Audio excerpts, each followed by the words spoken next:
నా ప్రియమైన బిడ్డ, నా మాటలు జాగ్రత్తగా ఆలకించుము.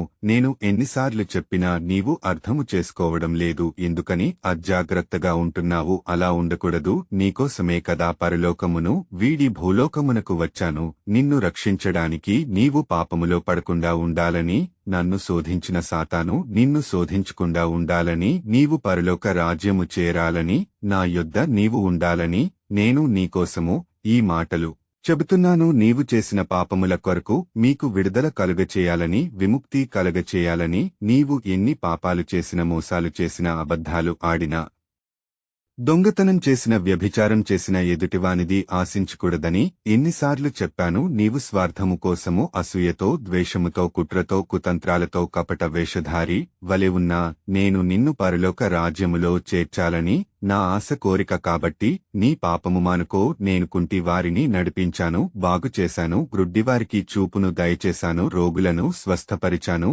మూగవారు మాట్లాడేలాగా చేశాను, చెవిటివారు వినగలిగేలాగా చేశాను, చనిపోయిన వారిని లేపాను, పాపులను క్షమించాను.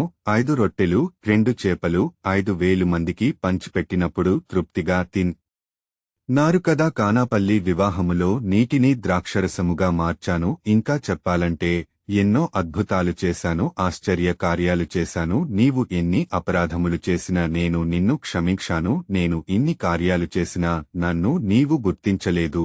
నీవు నన్ను అధికారుల ముందు దోషిగా నిలబెట్టావు, కొరడాలతో కొట్టావు, నా ముఖము మీద ఉమ్ము వేశావు, పిడికేళ్లు గుద్దులు గుద్దావు, గడ్డం పట్టుకుని లాగావు, సిలువ భుజం మీద మోపి కొరడాలతో కొట్టుకుంటూ గొల్గతా స్థలానికి తీసుకెళ్లావు, సిలువు వేశావు, బల్లముతో పొడిచావు, వస్త్రాలు చీల్చి సీట్లు వేసి పంచుకున్నావు. నాకు దాహం అయితే చేదు సెరకను ఇచ్చావు, సిలువపైన చనిపోయాను, నన్ను సమాధి చేశారు. నేను చెప్పినట్లుగా 3వ దినమున సమాధి నుండి లేశాను, పునరుత్థానము చెందాను. 40 రోజులు అందరికీ కనిపించి పరలోకమునకు వెళ్లాను. అయినా నిన్ను క్షమిస్తున్నాను. ఇప్పటికైనా నా బిడ్డగా మారు, హృదయ పరివర్తనము చెంది మనస్స మార్చుకుని బాప్తిసం పొందుకో. నీవు చనిపోయాక సమాధి చేస్తారు కదా, నీవు కూడా పునరుత్థానము చెందుతావు. నీవు నాతో కూడా పరలోకములో ఉండాలని ఈ మాటలో నీకు చెబుతున్నాను. నా రాజ్యములో ఆకలి దప్పికలు ఉండవు, సంతోషము, ఆనందము ఉంటుంది. భూలోకములో అందరూ సమానులే, నా పరలోక రాజ్యములో